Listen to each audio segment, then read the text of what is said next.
Let's say China's off 1%. Well, then we'll be down 1.1% at the opening. Again, on nothing. So we have to go through the same song and dance. We open down, then we go flat, and then we rally. Time and again. It seems to be on the can of this market that China's extreme zero COVID policy has wrecked our economy. Worst example of communist science since Lysenko.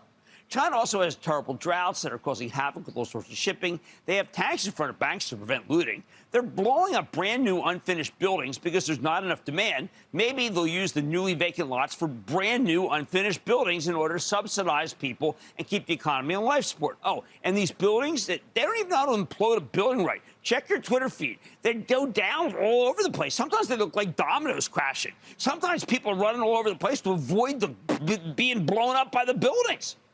Why the heck should our market be down as much as their market? Frankly, it defies any reasoning.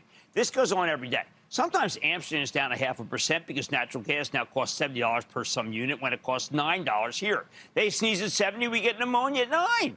Britain, holy cow, are they in trouble? Horrendous inflation, expensive energy, real self-inflicted labor shortage thanks to Brexit.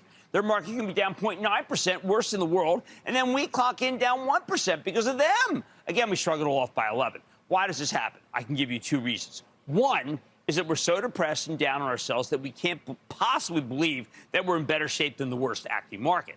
Or two, in any given moment, as I said earlier, some hedge funds think it's 2008 all over again because the charts look similar. Don't miss a second of Mad Money. Follow @Jim Cramer on Twitter. Have a question? Tweet Cramer. #MadTweets. Send Jim an email to madmoney@cnbc.com or give us a call at 1-800-743-CNBC. Miss something? Head to madmoney.cnbc.com. Shepard Smith here. Thanks for watching CNBC on YouTube.